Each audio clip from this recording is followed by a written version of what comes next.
Judy, where were you born? I was born in, want to know the hospital? In Crown Street Hospital, and I lived most of my life in Woolloomooloo. And what year were you born in? 1935. What are your earliest memories of Woolloomooloo? Well, some that my mother have told me are that they lived in just one room, and they didn't even have room to put a bed in, so I believe I slept in the top drawer. I was probably the first one to have a bunk bed. And they used to put me in the drawer. They didn't close it, of course. And then after a little while, my father went down to a... Am I saying too many R's? So where you were living, where was your parents' house located? Well, we first lived in a room in Darling Street, and then we lived in Cathedral Street, in one house on the corner of Palmer Street, and then a little bit further along, and I always loved our number because it was so easy. It was 123 Cathedral Street. And the house is still there, but it's a lot different to what it was. And it was about 150 years old then, and people used to fish from our veranda. Evidently, where our house, where Cathedral Street is, where the sandstone starts. Woolloomooloo, I don't know whether you know, means place of many swamps. And so that's why there's a lot of mangrove trees around there, and it was all swampy and mangrovey. And so they reclaim all that from Cathedral Street down to where Circular Quay is now, is all reclaimed land. And So what year was it that you were born? 1935. Oh, this was before I was born, of course. And they were all handmade nails in the floors. And the funny thing was, it was a duplex house, and we sloped that way. We sloped one way, from say back to front, and the other sloped from front to back. And when you made cakes, theirs were all sloped this way, that way, and ours were all sloped this way, because the ground must have subsided a little, yeah, and it was on sandstone. And there was an insurance thing, I remember. It's one of the things I remember, of a sheep hanging. And it was like made out of metal, and a sheep hanging from its middle, and it was an insurance company, and that's what they used to put on the house to say they were insured. So if there was a fire, you didn't have an insurance policy, but you had this metal thing that said you were insured. Yes. Yes. Yes. So unfortunately we lost that. But we even had a ghost, I believe, only I never heard it. Everyone else in the family heard it except me. We were a family of 3 girls. I was the eldest, and then my sister was 2 years and 10 months younger than I am. And then my sister Frances, who's Elizabeth's mum, she came 15 years after. I was 15 when she was born, so it was a 13-year break. And so we used to have a good time with her. But that's not in my childhood, of course. And what kind of a kid were you? My mum said I was terrible. I think I'm a bit like the rest of the family. I found it very hard to get on with my peer group, because I still am the same. I like looking at things, and I've got a lot of curiosity about things, and you know, it's hard when you're a little bit different. You find it harder. But I always had 1 or 2 friends. And what did you ask me? I'm sorry. What kind of a kid were you? Oh, right. Well, I'll tell you what we used to do with our friends. We used to go down to the Botanical Gardens, because that was quite close to us, and we'd build cubby houses in amongst all these expensive exotic trees, and we'd get chased out and go and build another one. And they had a bandstand where this band played every Sunday, and we used to go down there and we'd suck lemons in front of the the fellow who played, you know, the trombone, and the one that played the tube. We used to throw lolly papers in there and see how many we could throw in before we got chased away. And we'd collect bottles. So I didn't think I was too bad, but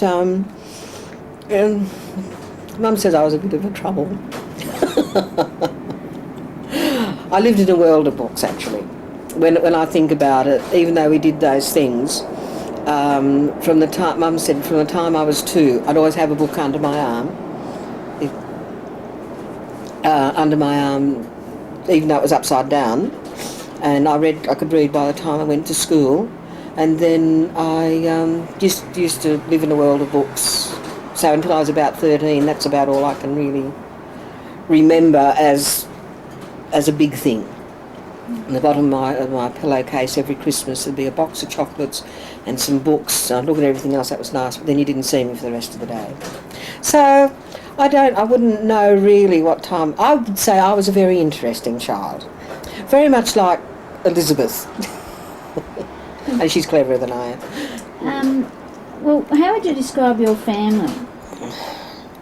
Well, I wouldn't say it was, unfortunately it wasn't a very close family because it was the end of the Depression, right? So my father couldn't get work, my mother had to work because Dad couldn't, so I was in a nursery from the age of 6 weeks. My mother would come and pick me up in a washing basket and go on to another job at night and take me with her. And then as I got older, I went into Woolloomooloo kindergarten. It's still there, still standing, the preschool, the nursery and the kindergarten. And I can remember when I was very small, when I was in the nursery still, about 2, Pixie O'Harris painting the pictures on the wall up the stairs of the nursery. I've never forgotten that. They were so beautiful, and I could barely get up the stairs. I mean, my locker was so high, it was way up here. And I could just barely read that I had a car. I can remember I had a car there.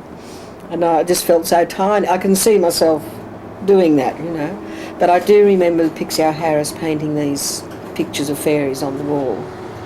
And, yeah. And what did your mother work as? Oh, well, she did mostly cleaning because that's about all you could get. My father, he was a salesman of crockery, and he used to take the cup, saucer and plate and cutlery around and try to sell it door to door. Then he'd bring home the samples and they'd eat their dinner off it, and then they'd wash it up for the next day so he could take it out. So because of the Depression and those, I don't really remember very much until I was 5 of my childhood, because I think Mum was always, you know, needing to work, and she always made sure we were looked after. We were never left alone or anything like that. But I can remember going to Woolloomooloo school and my father joining the Air Force just across the road. And then because of the war years, especially after they had the bombing, we went and stayed with friends that were out of the city. So we were never able to become a close-knit family. And then when my dad came back, he was a postman. And in those days I worked morning, afternoon, Saturdays, public holidays, everything. So you didn't see very much of him. My mum still had to work. And my sister and I didn't get on. My baby sister and I did, but not my other sister. So unfortunately, even though it's not really anybody's fault, I think because of the war and that, we were very much apart. We're not a close-knit family. And your father, he went off to the war? Yes, he ended up being a postman in the war. In the war? In the war. He went to Papua in New Guinea, and he actually, he was a postman there. He sorted the mail. He had a crying tale outside for those who didn't get mail. And he used to actually do the mail. They actually gave the person the job who could do the job. But he enjoyed it. He used to send us food parcels. Lifesavers, violet crumble bars, all these lovely lollies that we couldn't get because it was rationing, you see. And I don't remember ever being really deprived though in my childhood, because we had the botanical garden. We used to go, the water was so clear down near Mrs. Macquarie's chair, we could go and catch leather jackets, because you could see them. All you needed is a pin with a piece of bread on it and some string. You waited till they came to nibble the bread and you just jagged them, because the water was so clear then, you could see them. And we'd take them home. Mum would strip the jacket off and we'd have leather jacket for tea. And we had the botanical gardens. We had the domain until the war came, and then the Americans came with their Quonset huts. You know what a Quonset hut is? They used them for the Housing Commission in Herne Bay when they started. It's sort of shaped round, like half a kerosene tin, all ridged and lying with the half on the ground. And they put those all up in the domain. They did put a fence up. They took all the railings down for the war effort. They needed it to make guns and things like that. And of course then you're talking about what sort of child were we. Up we'd go and say, you got any gum, Yank? And they'd all give you this chewing gum because, as I said, we couldn't get it. And they had their pockets full of it, you know, and of course, it sounds very rude now, but we'd always say, you got any gum, Yank? And they'd say, I don't know, they said, sure, lass, or, you know, whatever they'd say, or little girl, I think they'd say. And they were tremendous. I really enjoyed the Americans, I must admit. And do you want to know more about that sort of time? I can remember there weren't any lights. We all had to have blackout curtains, and there wasn't a light in the city at all. In fact, you know, you didn't really go out at night because you had to be careful with torches, and I can always remember you weren't allowed to light cigarettes because they reckoned they could see a glowing cigarette from a plane when it's so dark, no other light. And so after the war, I know it's jumping ahead, but there was a special occasion for when they turned the lights on, and I thought it was fairyland.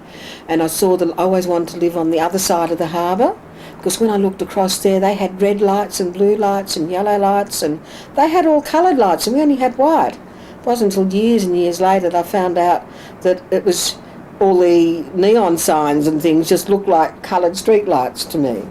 And you just when you're a child, you know, you sort of imagine what you think you're seeing is what you're seeing, if you understand what I mean. Like when we went to the pictures, now the pictures were wonderful in those days. You'd go and they had an organ, and in the middle they'd have a band that played songs. You know, they have a whole, instead of just an interval, they'd have items.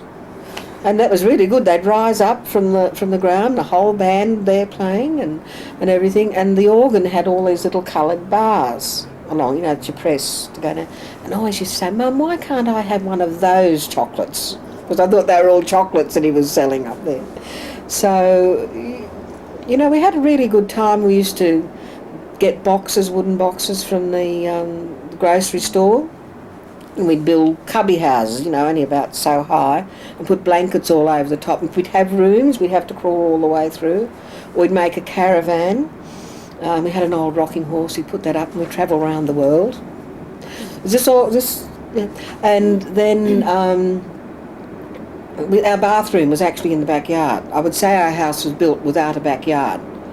As you walked out the back door, you went up a step, actually, to go outside from the kitchen. It was only a 4-room place. 2 rooms downstairs, 2 rooms up, and downstairs was a dining room. There was a little tiny veranda, and then you stepped straight into your lounge room, which the kitchen led off to, which was a big room, as big as the same size. When I say big, it's the same size as the lounge room. Wouldn't have been as big as this lounge room. It would have been about 10 foot, 12 foot square, something like that. And then you went up a step and you were in the backyard, and there was an open part there. We didn't have a sink. We washed in a plastic basin. No, it wouldn't have been enamel basin. Did our washing up in that. We did our washing by boiling it in the copper and using the copper stick. My mum used to bath us in that. She didn't boil the water first, of course. Used to bath us in the copper because that was easier. And we had a hand-turned mangle, and a washing board. And we used to always have blue. We always have to have blue in the water. You know, they just call it bluet or blue. And I can remember now, except ours was a glass washing board, not a wooden one. And then my dad had closed that in, but they must have at one stage have built a bathroom onto the side, and we had a chip heater, you know, that goes woof, woof, woof, and I used to hate it because I always think it was going to blow up. And then a shed, and then right up the back was the throne room. And that was the loo, of course. The only thing that was terrible about that, because of the area it was in, there were cockroaches in it, and I used to I'd hate sitting on it because if you didn't flush it beforehand, they'd come up and tickle me. And I hated it. So they were some of the not quite the joys of living there. But the rooms were all so close together that we used to climb out our window upstairs and walk across the roof to visit our friend on the other side who was really in another laneway. So, you know, you could go right along the street just by walking over the roofs. It was, weren't supposed to, of course, but we did. I don't think I did. My sister did. She was more of a tomboy than I was. She was always off. I was more with my books. And the nicest thing too was the horses. There was one stabled just across the street from us, behind the house. You only had to go down and around. You could go and feed them bread. And there was another one up a lane. Behind Cathedral Street, between Palmer and Crown, there was a lane. Then in the middle of that lane, there was another lane going up to another lane that went across. There was sort of lots of little back streets, little back lanes. And one for being an awful kid was all the poor drunks we used to get there, the methos we used to call them, because they drank methylated spirit and boot polish. And that was, you know, that's all they could afford to get. And we used to say to these poor things, "Look out, here come the coppers," and they'd get their ragged coats around and they'd run up the lane. I mean, it was a terrible thing to do now. I'd go crook at any kid that did it, but we did it in those days. And if you went up this other lane, there was another horse who always used to put its head over, and we used to feed it. It was nice. The only thing I didn't like about the horses, if they did anything in the street, Mum would say, "Quick, go out and get that manure for our garden." She only had a garden about 6 foot long and 3 foot wide, or it might have been a bit longer than 6 foot, but we always, and I hated it, you know. Neither my sister or I liked getting that. That was the only thing I didn't like about the horses, but they were really nice. They seemed to be very furry and wide, you know, not like a racehorse, but bigger than a pony. And of course we had the milkman, and his horse used to come along, and he'd walk 4 houses and then he'd stop, and then the milkman would fill up our billies. He'd put a billy outside the door and he'd come along with a little quart thing, and he would fill up the billy that you left at the door. And when we started getting milk in bottles, it was never, oh yes, it was good in one thing, only not quite as good as the other, because the milk, had so much cream on, you used to push the lid off, and the lid would be sitting up about that far with the cream. But of course when they put it in the billies, I mean, it was nearly all cream. You just let it settle and you had bread and jam and cream, didn't you, without buying cream? There was no such thing as thickened cream, but no such thing as ice blocks. Our ice blocks were frozen oranges. They'd peel it down to just a little piece at the bottom. In fact, I've only just remembered I've started freezing oranges again. They're lovely. And you'd buy those for a penny. And in the fruit season, when they had peaches and bananas and all that sort of thing, they used to freeze them in blocks about 4 inches long and about 1 inch square, and you could buy those for 3p. And sometimes, I don't know that I ever did this myself, I might have, we used to get a penny and cover it with the milk-built bottle tops, because they were silver, and rub them so that shone through, and when it was really busy in the cake shop, we'd pretend it was 2 shillings because it was the same size, and because they'd be so busy they wouldn't notice it till after. I mean, they were naughty things to do, but that was some of the things we did do. And but we did nice things as well. Used to go to Chinaman's Beach, which I think it's still there. I think I'm not sure if it's near Balmoral, but it was called Chinaman's Beach because they had long shells that were like Chinaman's fingernails. And we used to stick them on our fingers and pretend we were Chinamen, you know. But I went there another time, and I can't even find it anymore because it had bush all around it, and it doesn't anymore. We used to pick blackberries near Balmoral. You used to be able to go just out to the beaches, and Balmoral, I think, and when I think about it, featured quite a lot. My Sunday school picnics were always there, you know, with the egg and spoon races and all that sort of thing, and the three-legged race. And there was always something to do. I mean, the city, I mean, even though it was the war and we didn't have the lights, Grace Brothers up at Broadway, they used to have the whole top of their place was turned into a wonderland for kids at Christmas, all free. And you could ride on the train, and you went through the Crystal Caves, and you go through, and then you'd have to ride there. Now, sometimes you'd go on a submarine, sometimes you'd go on a golden coach. You'd go all different methods of transport, a train, a Cobb and Co coach. And outside the window, if you were in the submarine, there were round portholes, and fish would glide by. You know, it was. I know now it was all photographs, but I thought it was real, you see. So you would travel to Santaland, and when you got there was Santa Claus, and you'd tell him what you wanted for Christmas, and you'd get a toy and a bag of lollies. And so that was there. And then they have rides and all sorts of things, and all the windows used to be decorated. And what is now Grace Brothers was Farmers then. All their windows used to be decorated. You know, Grace Brothers on the corner of George and Market. It was Myers, and now it's Grace Brothers. Well, they used to decorate all their windows up. David Jones used to. I mean, it was a real kid's paradise those days, and it was all free. And because we lived in Woolloomooloo, we actually got a lot of benefits, like disadvantaged schools and that get now, because then we were given holidays away at Curl at what's that house? Still there? Stewart House. Have you ever heard of Stewart House? They still give holidays to children who need it. And they had, where I used to go to Sunday school, at Cronulla, they had a place that we used to go to holidays. We used to polish the floors. They'd put the polish on and we'd strap dusters round our feet and we'd skate. It was fun. And I guess because we made our own fun a lot, we didn't have a lot of toys. I've still got the doll that I got in the war. And now when you look at the difference in the dolls now, but I thought it was wonderful. I didn't have a teddy bear then, but I've made up for it.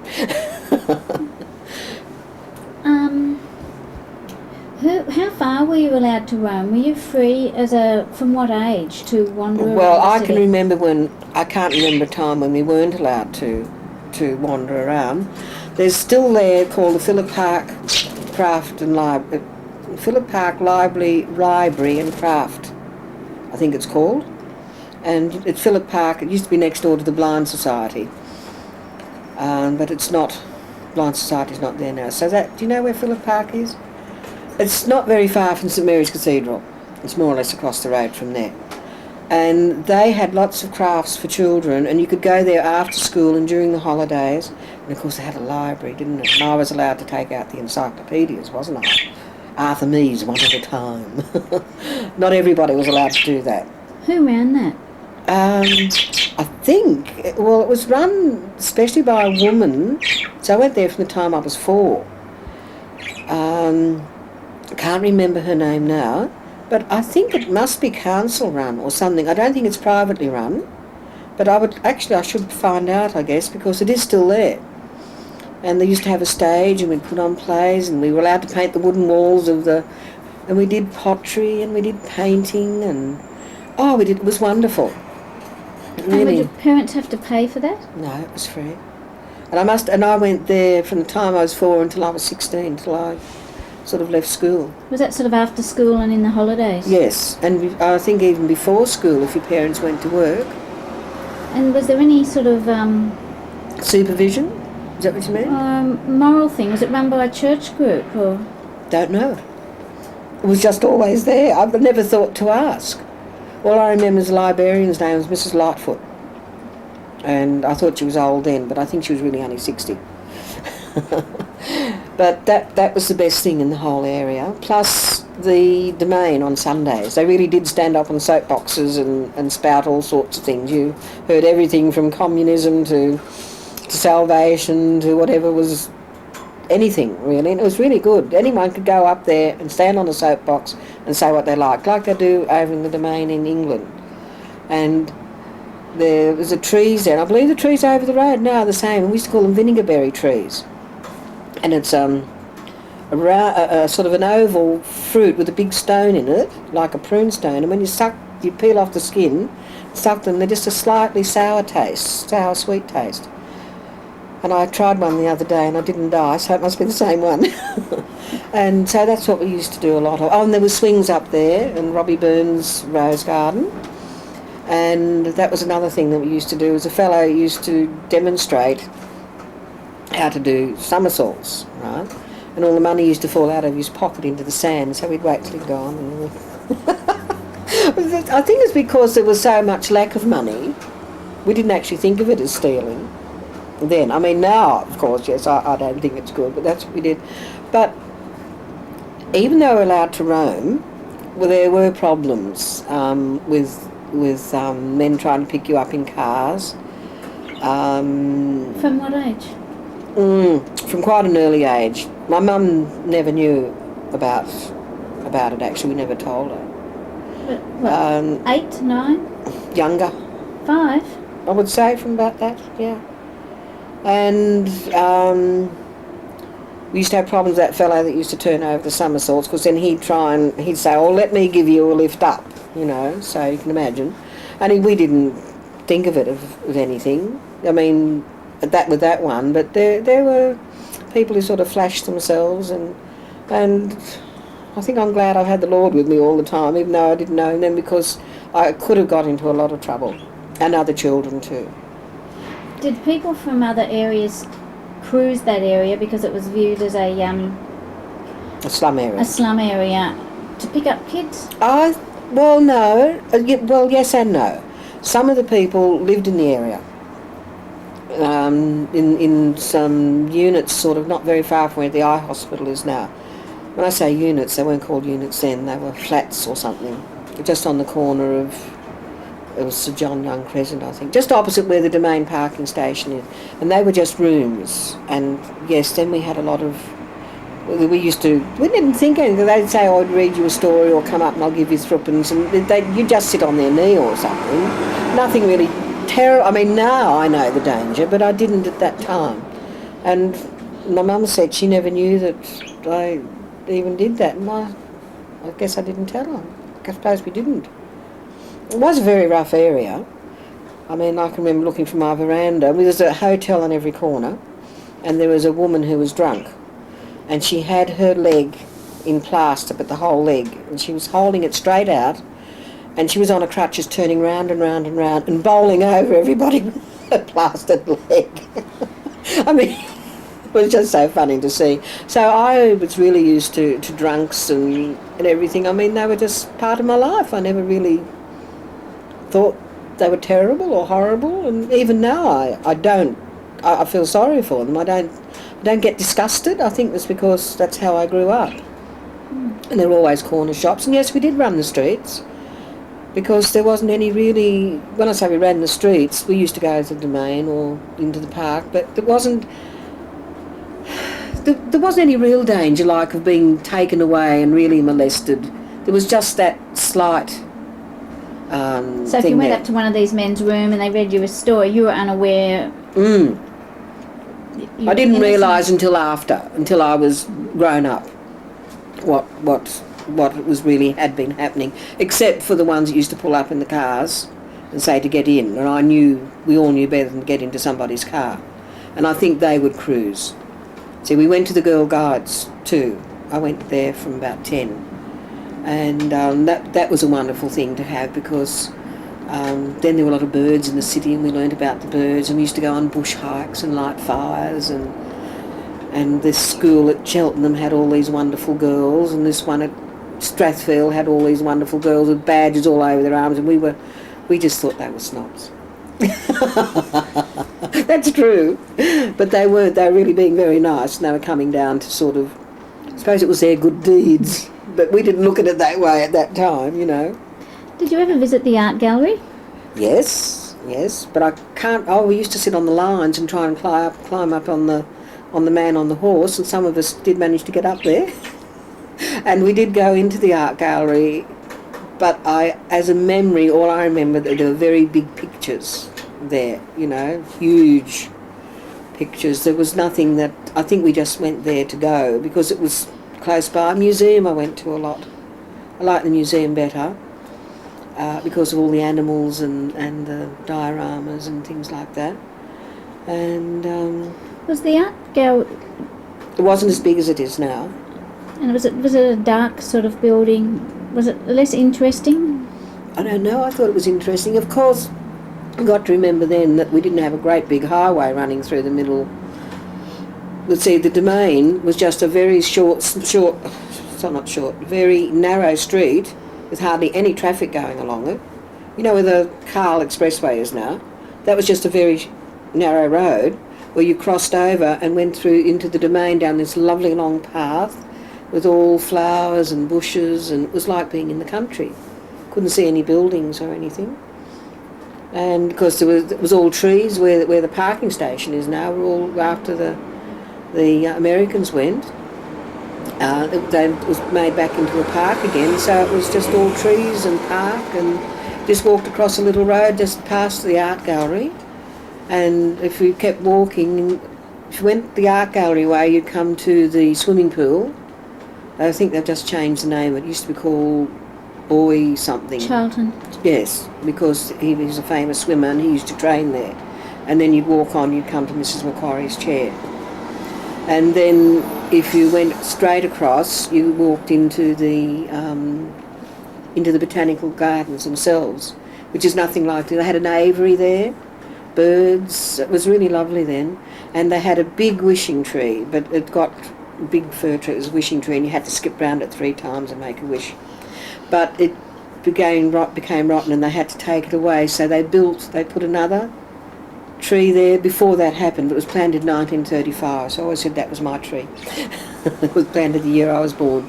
So the other old one was there, but it was beginning to lean, and so there was that was the old wishing tree and the new wishing tree, and it was much different then. It was more. It's not as botanical as it is now. Do you understand what I mean? It was more like botanical gardens where you walked and took your Sunday walk or something like that.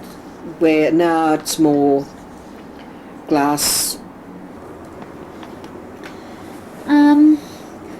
What I wanted to ask of you was, did your parents own their house or were they renting you? Before, when you first started, you talked about a number of houses that you lived in. What was your housing situation?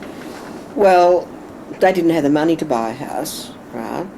And as I said, for the first couple of years, until I was about 3 or 4, I would say, we lived in rooms.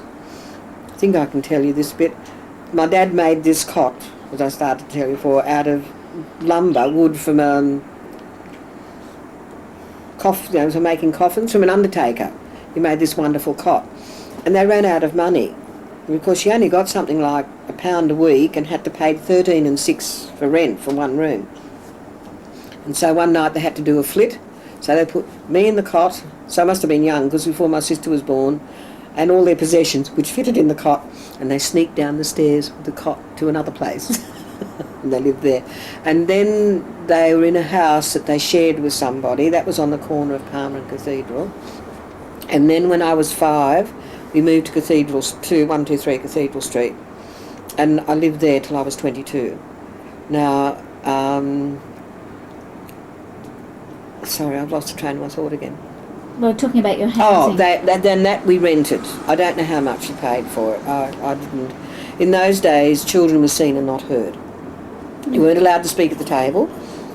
You had to say, please may I leave the table, and you had to be given permission to get down, and you weren't allowed to join in the conversation. I don't know if this happened everywhere, but this was in our place.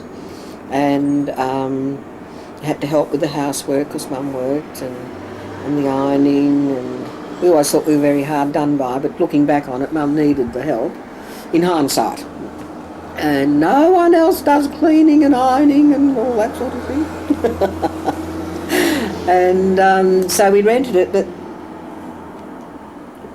Dad was left some money by his mother, and it cost him £750 to buy the house that we were living in. I don't know if it was before I left home or not. As I said, I left home at 22. And so he bought it for £750. Don't know whether I should tell you what it was sold for many years later.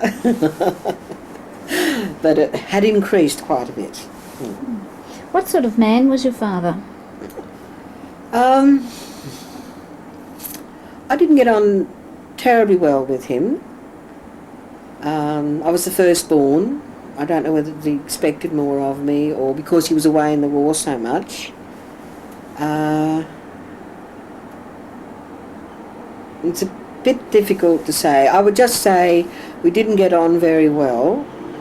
I know all older children say, oh, he liked my sister best, but he did. He liked my next sister better, because the one thing I really remember is we've been fighting, my sister and I chased her and she fell down the stairs and my mother thought I'd pushed her down the stairs, right?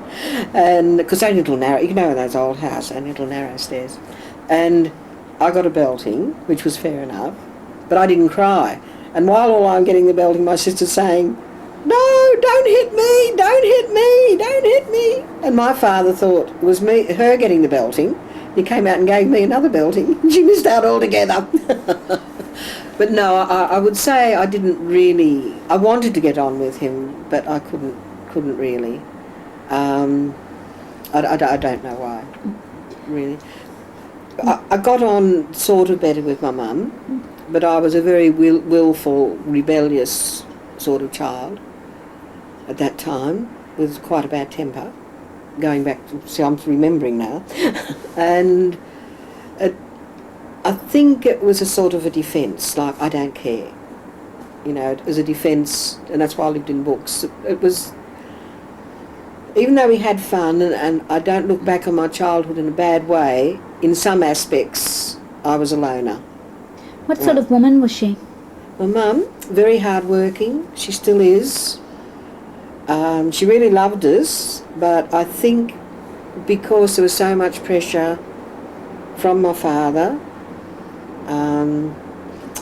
he looked like Clark Gable, right? And so everybody thought he was, because he was so handsome, you see. So Mum used to get a lot of flack from that. You know, how can any, you know, you're not beautiful, why did he marry you, sort of thing, you know. And I think I can always remember, first of all, I didn't want to get married at all, and then I can remember, but if ever I do, I won't marry anyone handsome, because if they don't look so good, no one else will want them. So that's been a legacy from that, I would say. But my mum's had to work very hard all her life to get anywhere. I don't think she got as much support from my father as she could have had. And yes, and I think because Mum was having to work all the time was one reason why we never got really close. We get on well now, and she's very good to me now. And even when we were children, we really got whatever we wanted within reason. She'd go without. I remember she bought me haversack, a big one for going hiking for the guides, and I didn't know, but she's paid her last penny on it because I wanted a better one than the one she was getting, and I said, no, I'd rather have that one, and she gave it to me, but she had to walk home. Well, of course we had the trams then that she couldn't catch, didn't have any money to. The trams were wonderful in the city. I mean, you could hop on one and it'd go down King Street and get off any corner and catch another tram the other way. And the only thing is, they all went to Erskine Street, and you know, in my whole life, I never went to the end of the line to Erskine Street Wharf. And I always wish now I had. Did you scale the trams and No. catch free rides or anything? No, that I didn't. The only thing we did, which was dangerous, and we were told not to do anymore, we used to put pennies on the line so they'd get bent. But we found out that someone told us that a tram could be derailed by doing that because it hasn't got the traction with the pennies on it, because we'd line up a whole lot of pennies and they'd get bent, and that was a fun thing to do. But no, I didn't. A lot of my friends did, but no, I didn't. I wasn't ever, I did things like I said, but I was never really, I wouldn't say a child that would hurt anyone or do something willfully wrong, like to do it just like on fire. We used to have Guy Fawkes Night on the 5th of November, which, oh, it's a shame no one has it now. It was like Guy Fawkes Day, and we did it on Empire Day, which is now the Queen's birthday, I think. Anyway, whatever Empire Day was, we used to get dressed up in costumes and have a guy. And of course in Woolloomooloo there's nowhere you can light fires, is there, except in the middle of a crossroad. So they'd light the fires and put a guy on top, and we'd go around with our thing, get a penny for the guy, and the people would put pennies in. We think it was wonderful. And never thought of it as begging or anything, because it's like they have trick or treat. And the older boys, the teenage boys, along would come the firemen with their hoses to put the bonfires out because it was dangerous, all these old houses everywhere. And they'd come out and they'd get tomahawks and things and they'd chop through the hoses so that they couldn't do it. Yeah, I'm not kidding. I can still see them doing it. I can sort of, in my mind, I could still see it being dark and the flames leaping up and the silhouettes of the people around it and of the firemen and their old-fashioned helmets, you know, the old brass helmets you used to have, and these kids just chopping the hoses in half. And then they'd call the police and... What were the police like? I think... I never ever remember particularly them being bad or like here we hear sirens all the time, and we were always told if you want to know anything or you want to be safe, ask a policeman. And I think that was true because they started off just up the road from us, the first Police Boys Club, which is now has girls in it as well, but then only boys could go. We thought that was terrible. But they started that off in one of the old police stations there. So they must have been pretty much in evidence, but not in evidence as arresting people or harassing people. In my mind, I remember them as being nice and friendly and a person you could go to if you were in trouble. Really? Yes. So, and yet there must have been a lot going on in there. I mean, because there were prostitutes and all. I mean, the next street was the East Street, where they all sat up on their verandas. But see, I saw them, but I didn't take any notice of it. All I know is if you had dyed red hair and red fingernails, you were a wanton woman. And that still sticks with me, you know. Were you aware what they did for a living? No. And were they mostly servicing the ships? No, I think they serviced anybody who came. Oh, right. Woolloomooloo was one of was notorious for that. So, as I said, most of my friends grew up to be prostitutes. Oh, I didn't know. No. Yes, no, it was quite well known. Palmer Street in particular. So was the Cross still an area for prostitution? I don't know. It was a pit. For me, it was a place to go to the pictures on Saturday Arvo and watch the villain the villain with his black hat and the man in his white hat gets blown up and he comes out without a hair out of place. To be continued next week. Every Saturday afternoon they'd have a children's.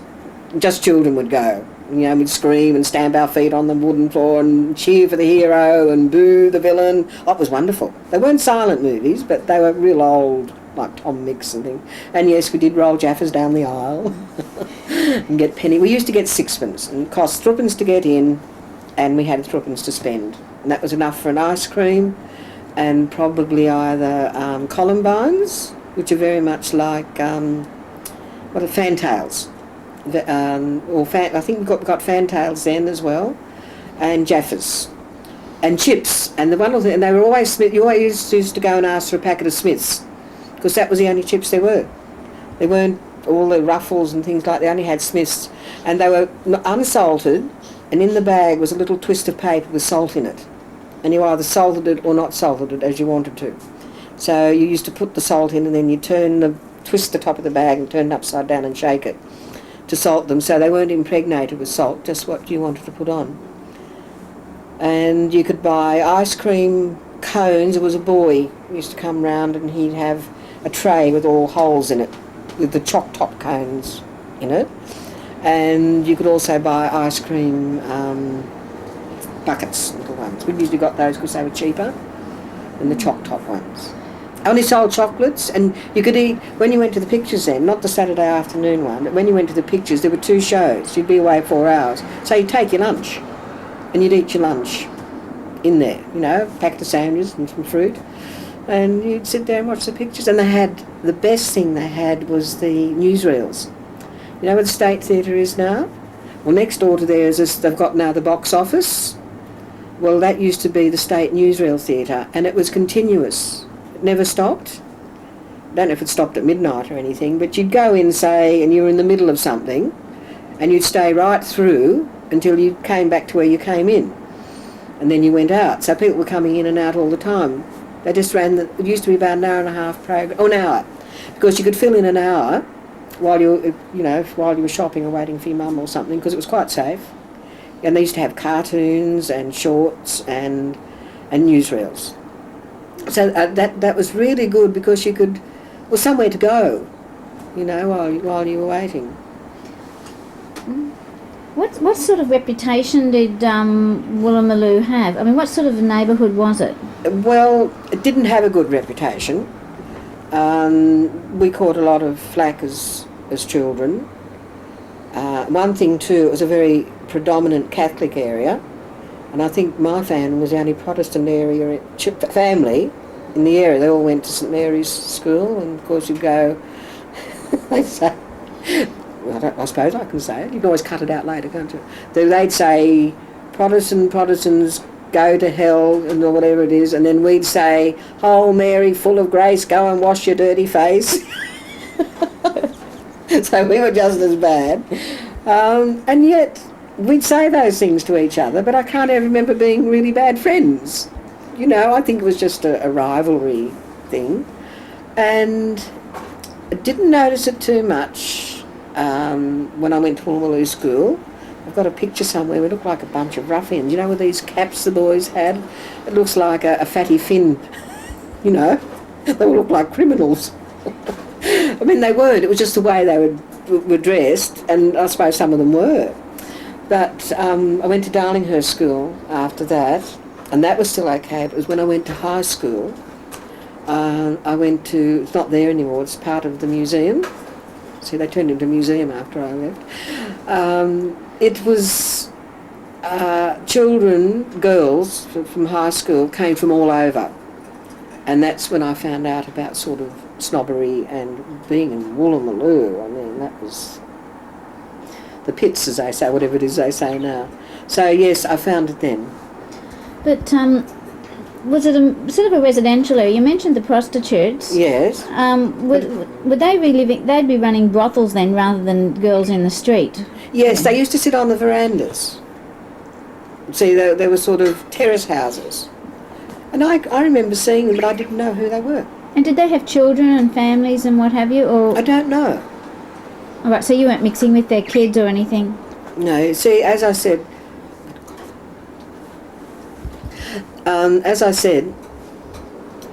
I was different because I read so much. I spoke differently, so I was copying flack from both sides. The children of Woolloomooloo wouldn't accept me because I wasn't rough enough. The other ones from the high school wouldn't accept me because I was born in Woolloomooloo. So it was very difficult. Was that a selective high school that you went to? Well, sort of. I was really supposed to go to Crown Street, which was a fair way to go, and William Street High was quite close, but they closed it after I went there. When I went there, it went through from first to third year, and then after first year, when you went into second year. Judy, could you tell me a little bit about Woolloomooloo in those days? What gave it a bad reputation? Well, I think it was mostly the hotels, and in a lot of that time it was 6 o'clock closing. They brought in the rule about 6 o'clock closing, so everybody used to rush from work into the hotels and just swill down beer. And there was literally a hotel on every corner.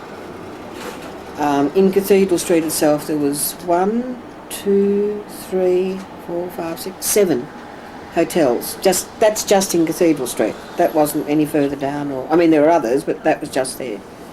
And I think because they drank it so fast, they were drunk. Of course, women weren't allowed into the hotels, and it was still in the days of the woman should be in the home sort of thing. And there were a lot of gangs going around, but funnily enough, I don't remember. Whether I've blotted it out or whether because I didn't mix, that's why I was saying, because I lived in a world of books. And my sister, who was in Perth, could tell you more. I remember those other things that I told you too, but I never remembered as being really rough or that I had to be frightened, and I don't think we were. What was it like at 6 o'clock when they all got thrown out of the pubs? Oh, well, they were all drunk and staggering all over the place and going home. We'd just laugh if they fell down. You see, so it wasn't anything terrible to me. I think if you're brought up in an area like that, it's part of life. Were there fights? Yes, terrible fights. And I guess the police came, but I don't remember. See, they probably didn't have sirens in those days. I don't think they came by horse and cart. They were mounted police. Yeah. I didn't tell you. Want to know about the ice? I know it's something to do with that. While I remember, Okay. we used to have. I was talking about ice blocks before, and we used to chase the ice cart. It was a horse-drawn cart with big blocks of ice in it, all melting, and they used to chip off some of the clear ice for us and give us all a piece to suck, and that was great because we had ice chests, and he'd come once a week to fill it, and that's when we'd chase after it. But we used to run out in the hot weather. So we had billy carts. That was part of our fun.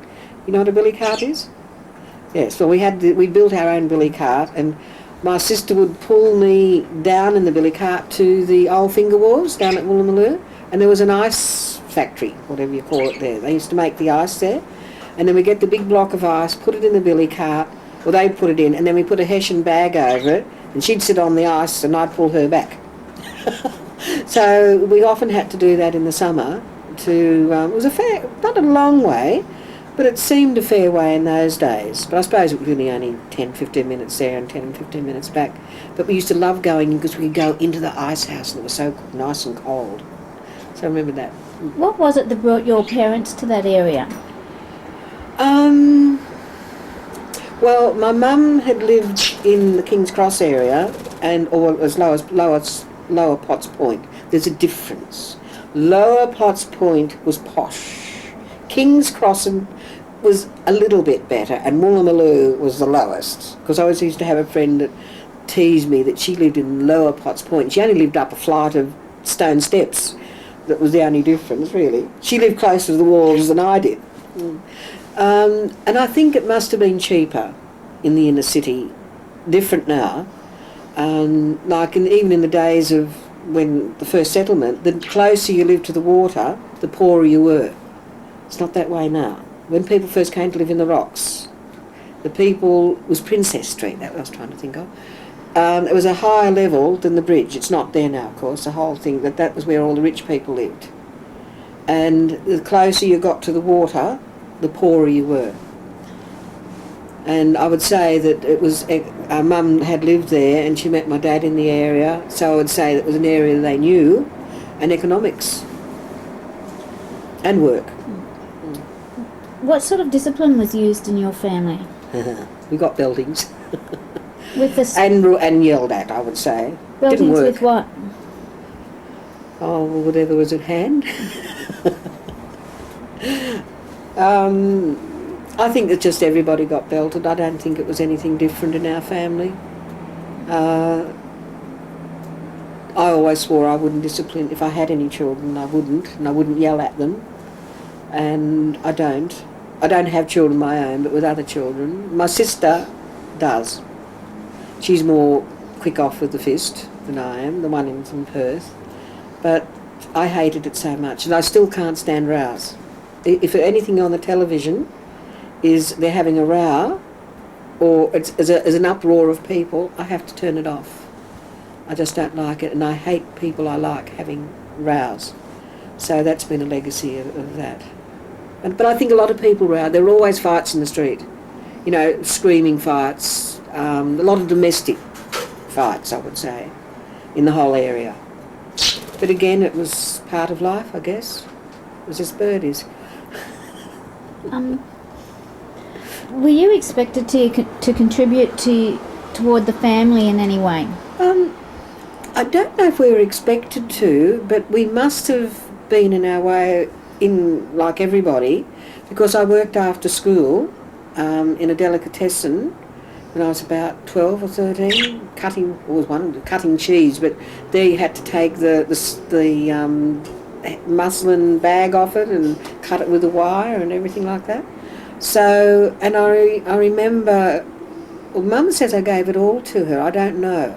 But then she used to give us pocket money, and when I first started work, I automatically gave my mum board, we were all expected to pay. But it staggers me now that a lot of teenagers think that they shouldn't, that if they live at home, well, that's mum looks after them sort of thing and keeps them. But no, if you were earning money, I don't know whether mum actually expected it or whether it was an expectation. There's a difference. And what about in terms of jobs and that around the house?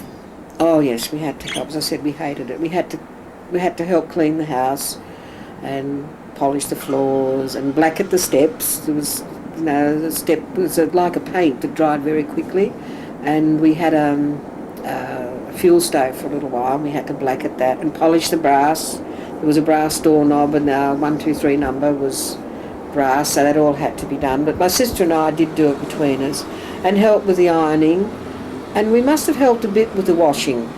Maybe after mum got it out of the copper and that, because I remember mainly, because that probably would have been a bit dangerous for us when we were younger, because it would be boiling. It's a wood copper, you had to put wood under. And yes, though a lot of my friends weren't expected to, because that's what we used to say, so-and-so doesn't have to do it. It hasn't changed. What did the family do for fun? Did you do things together, or was it the people were working so much? Well, I think because my parents are working so much, we did things together when I was more in my teenage years, I remember, because mum said, I used to say from quite little, well, if I save up all my pennies that I get, can we buy a car? And mum said that the number of pennies I got wouldn't have even bought the steering wheel. But when I was about 17 or 18, maybe a bit before, because Francis would have been 2, yes, so I would have been 15, I would have been 17. My dad bought a little standard car, with a folding roof that comes off, canvas roof, and I never did get to ride in it very much because I was at work then. So I don't ever remember going on a holiday with my parents as going away, but we went on holidays with the church and things like that, so we did get the holidays. Stewart House. Were your parents religious? No, but they made sure, mum made sure we went to Sunday school. And where was that at? Different churches. She wasn't worried about the denomination? No, she's Jewish actually. Well, she'd probably yell at me if I said that. My grandparents were Jewish, right, and she had some Jewish teaching, but she turned right away from it. My father was an altar boy in the High Church of England when he was young, but for some reason they lost it.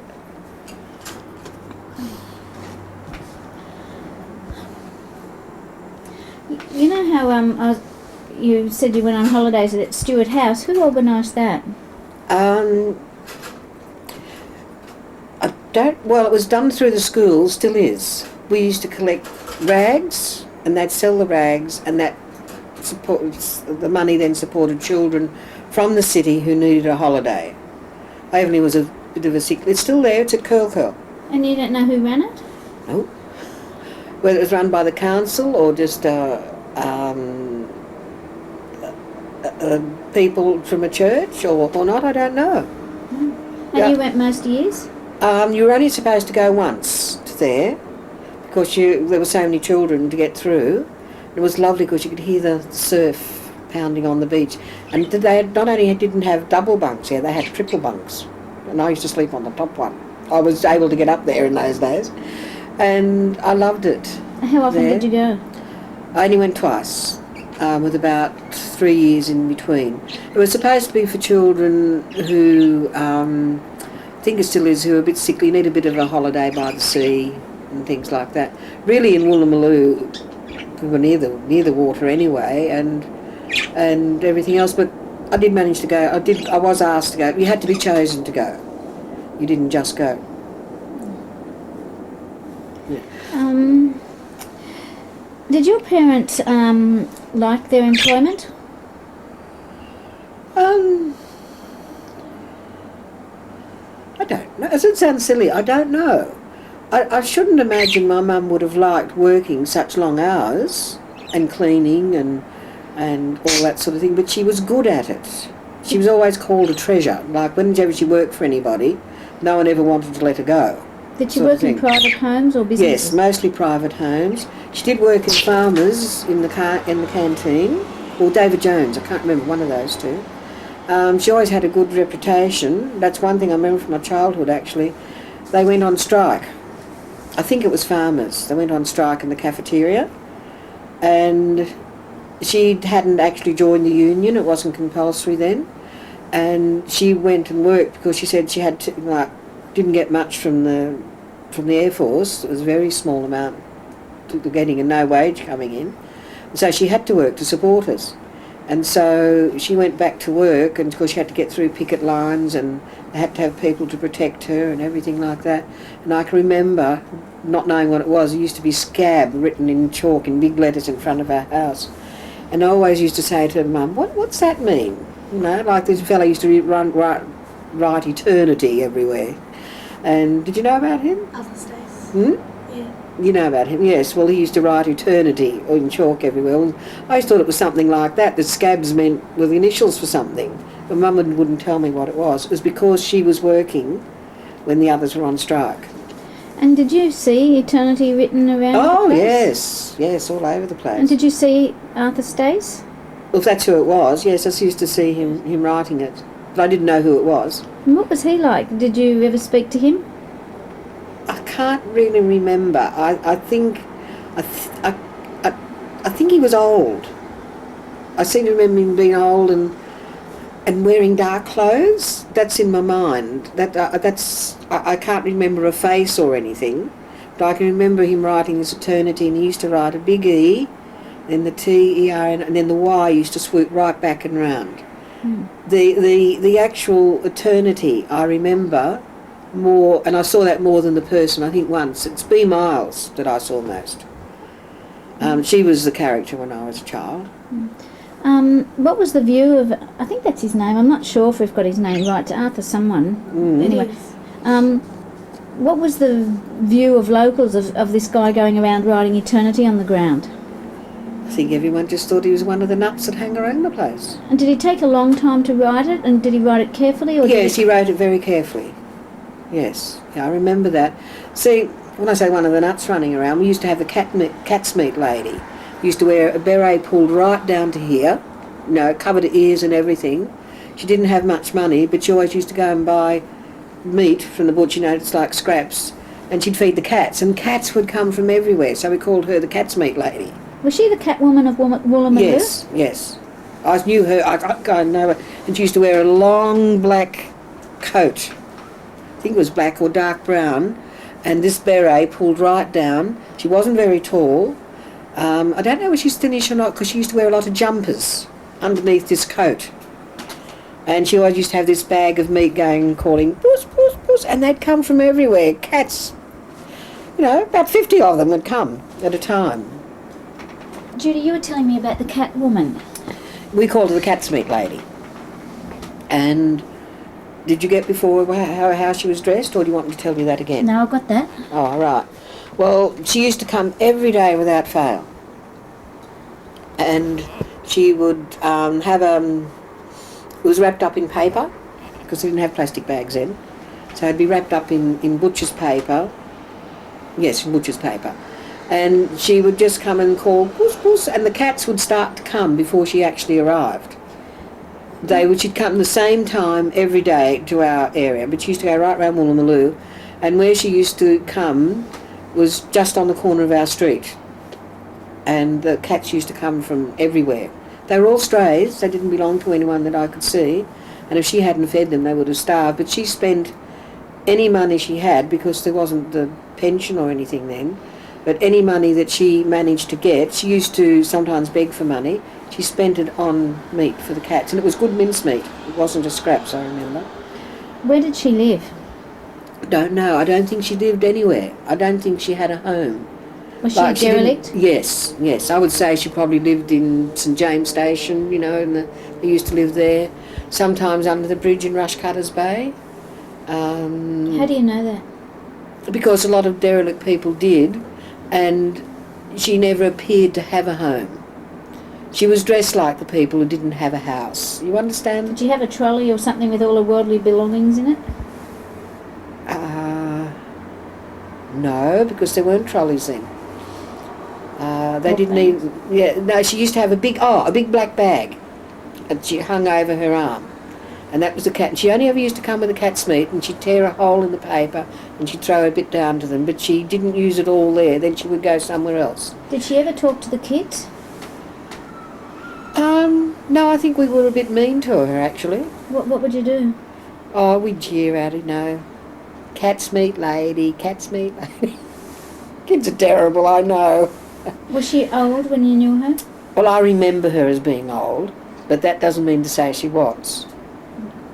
Because when you're younger, when you're only a child, I remember when I was being 8, I thought, oh, will I ever be old and grow up to be old enough to be 12?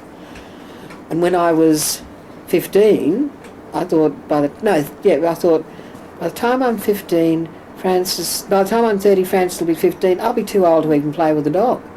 So to me, yes, she seemed old, she seemed wrinkled, and very brown skin. I'm picturing her now. And her skin was very, very brown, which makes me think she was outdoors all the time. And the way she dressed was the way that most of the derelicts dressed. When did she disappear from the scene? I don't really remember. She was there as long as I can remember, from being quite a small child. I probably didn't jeer at her then because I liked the cats. I was always taking cats home.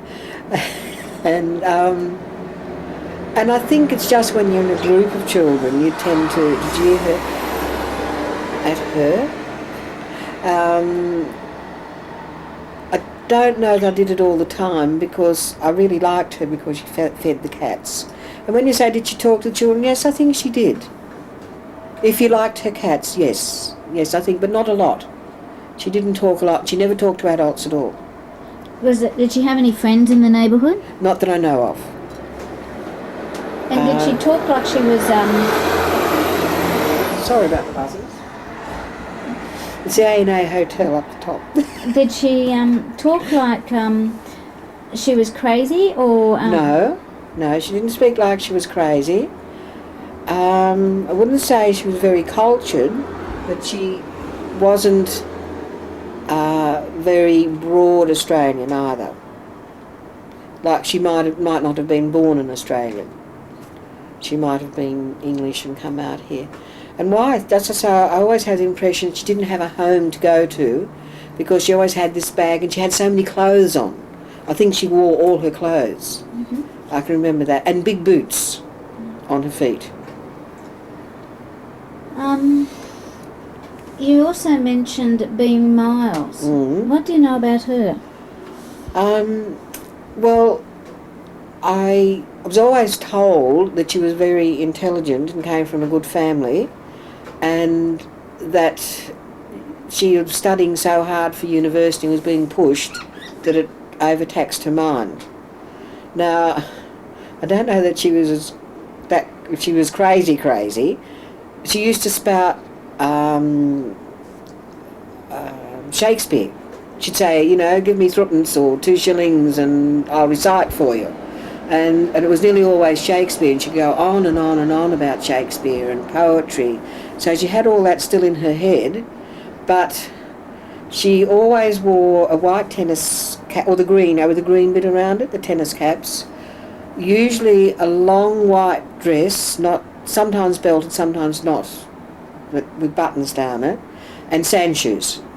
That was her garb. And I remember her mostly... So I was told she lived under the bridge at Redfern as well. What bridge is that? Not Redfern, Rushcutters Bay. There's a bridge down at Rushcutters Bay, sorry.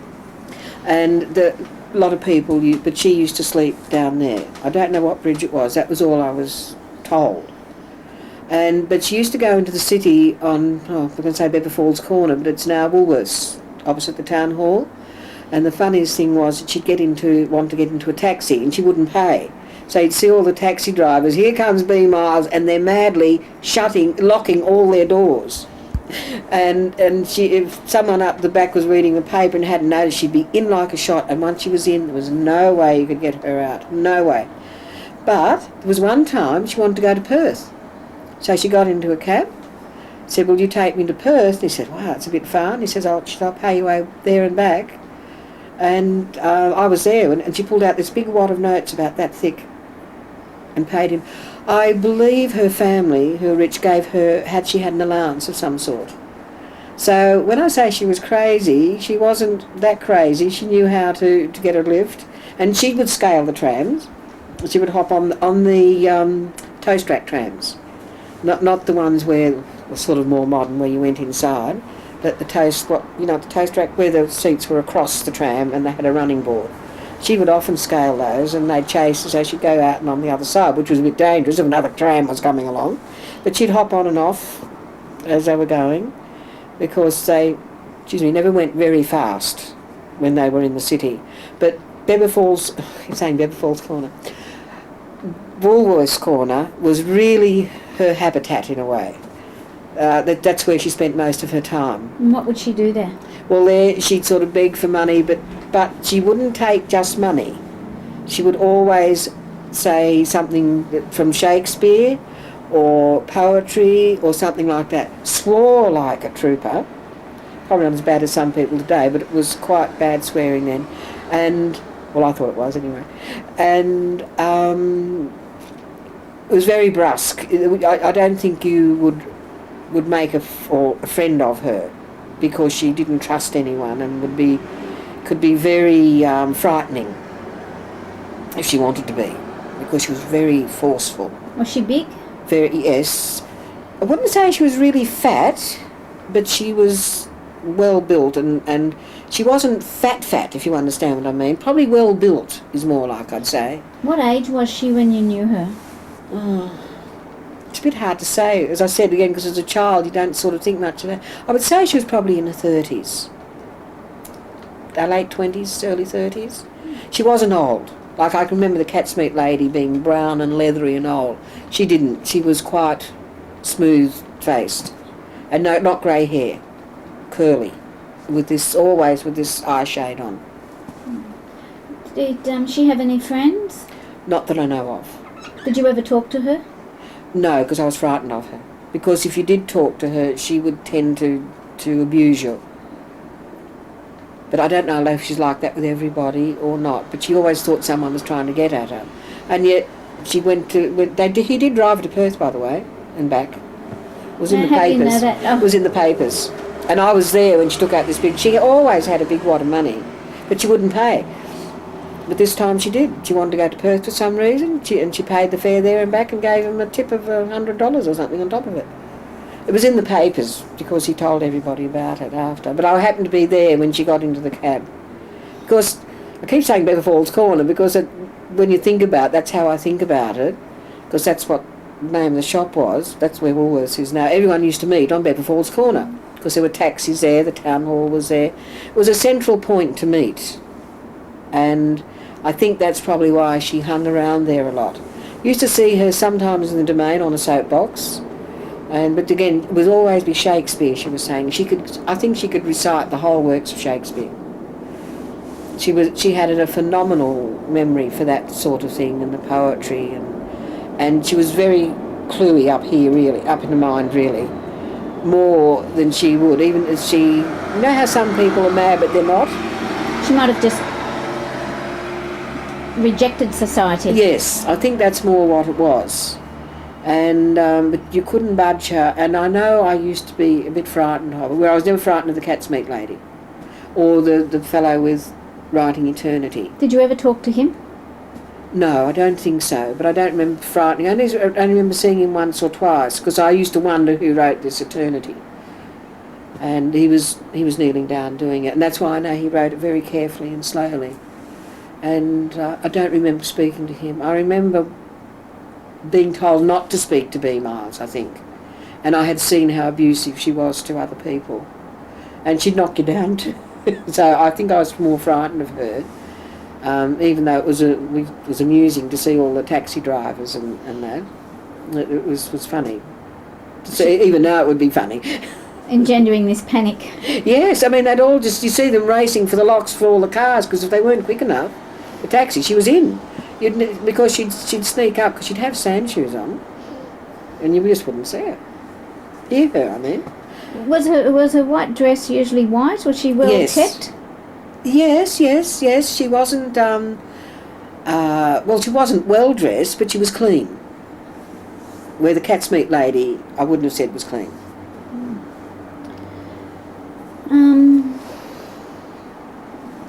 Looking at a typical evening at your home, just getting back more to your home life again, what would you do in the evening? Listen to the radio. And what would you listen to? The Argonauts and the Search for the Golden Boomerang. And Nancy, the door would creak, go, this is Nancy, the Witch of Salem. And then we hear a horror story, which is all very scary. What else did we hear? Oh, Bobby Bluegum. He used to have he used to sing, hello, Bobby Bluegum, hello. You know, there was a whole song about that. And there was drama, there were plays. It was as good as television used to be.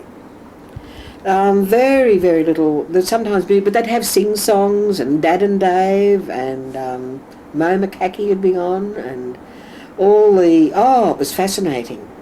They've got a couple of records, CDs and things out of the old broadcasts I've seen in some of the shops.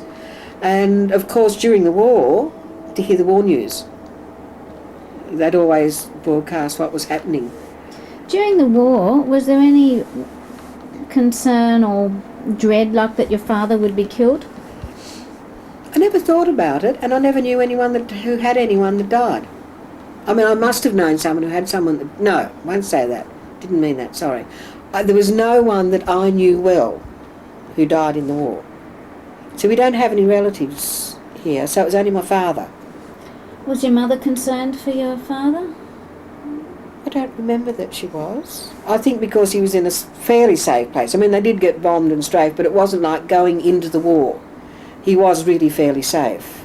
And the Americans were there, and he used to get such good things. We just thought it was wonderful. I mean, what I think about most of my father in the war, that he'd send us food parcels. We'd send him a cake, and he'd send back the tin all stitched up in calico, full of all these wonderful things like chewing gum and things like that. But the radio, yes, it was a really good entertainment. Of course, I'd do other things. I used to, what would I do? I read. And I think I liked doing embroidery. Can't quite remember now. And I liked drawing. Wasn't good at it, but I liked sort of pencil drawing, buildings and things like that. And I think sometimes I did homework, not very often. And as I said, we when I say we ran the streets, we didn't run all like hooligans or anything. We used to play hopscotch on the footpath. We used to draw that, and that snake one, you know, where you draw the snake and you've got to hop all the way around to the middle and you can't put your foot down. Do you still do that in the playground?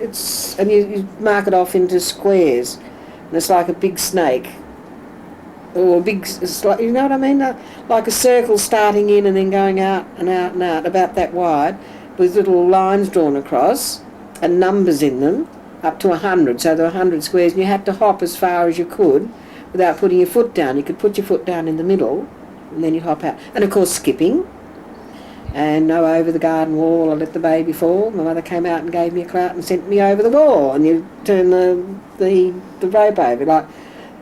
Oh, hard to explain. It was a rope spread out between two, one holding that in and one holding that straight, and then they were doing it like Evie Ivy over.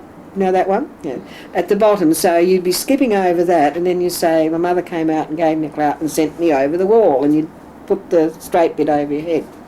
And we used to do the double things, you know, and, you know, peppers and all that sort of thing. I can remember the first time I learned to skip, I was 6.5. I'd been trying, and suddenly I could do it. I was so pleased. And I skipped, I think, for the rest of the day, just about. It took me a little while to learn to run and skip, but I could at least jump over the rope. So I do remember that. So I would say, oh, you said evening, sorry. I got back on the games. We used to go to bed fairly early. I suppose 7:30, 8 o'clock was probably bedtime. To what age? It couldn't have been till I left home. I can't really remember. I know it sounds silly. I can remember details of incidents, but I can't always remember things like when I stopped going to bed early. Did you have a lot of free time as a kid? I would say so, yes. We wandered, as I said, down to the gardens. As I said, we had to do housework. It was probably only once a week. You know, we thought we were hard done by, but we probably weren't. Going back to the wartime, I wanted to ask you, when the Japanese got into the harbour and actually Australia was looking very threatened, what can you remember from that period? It was exciting. I never even knew that Darwin was bombed. I don't remember that at all. But when they came in, and there must have been, I didn't know until the centenary of it, that a seaplane flew in low. And when they reenacted it last year, that's what happened first. This Japanese seaplane flew in low under the bridge to escape their radar. Now, I had dreams for a long, long time about hearing planes and then all the Japanese coming. And yet I don't remember the plane in real life. But when they said that, I must have connected it. But the exciting bit was all this bang, bang, bangs, and we had to get under the table and the air raid sirens were going, and I wasn't a bit frightened. I thought it was exciting. My mum was frightened, but we thought it was quite exciting. Or I did. I don't know about my sister. Did you hear the explosion? Yes, yes, we could hear them. And of course we heard the next day they'd been sunk, and about the men, I was sad about that, about the men that were in the ferry, the sleeping on the ferry, and they sank that. And yes, it was quite a lot of excitement. But see, we'd been having practice air raid warnings, you see. Well, tell us about that, the preparations and what have you. Now, see, I was 5 when it started, right? So as soon as it started, they used to send out air raid warnings, you know, for air raid alerts, so we'd know what to do. And there were air raid shelters built. Well, the best thing we thought about it was you could run through and yell your head off and it would echo. And the bubblers were in there. Where was the air raid shelter? They had air raid shelters at the school, and they had sticky, like brown masking tape stuck all over the windows in crisscrosses. So if the glass broke, it would. And actually, Woolloomooloo school still is, but not the same school. They pulled it down. Is right on the wharves. So it would probably have been quite near Garden, not far from Garden Island, really. And they had all the ships along there at that time, not only in Garden Island, along the finger wharves. So when you think about it, we really were quite close to anything that would happen. With all those ships there must have been a great influx of people. Yes, well, see, the thing is, there was ships and the American sailors. It was the American sailors, I remember, more than our own sailors. I think they were all overseas, and the American sailors used to come down here and to Brisbane on R&R leave. And I don't remember any of our sailors or soldiers. I just remember the American sailors. And what do you remember about them? And the American soldiers. That they were nice and they were kind and they liked children. That's what I remember about them. And what would they do? They'd give us chewing gum because we couldn't even get it. We couldn't get very few sweets because if you... Oh, well, you wouldn't, I don't remember. We were rationed with sugar, tea, clothing. I got extra coupons when I was 12 because I was tall for my age. I'm not now, but then I was. Children were a lot smaller. I mean, you probably would have got triple lot. That the children weren't, see, they were more, in that area, more malnourished, is that the word? Yes.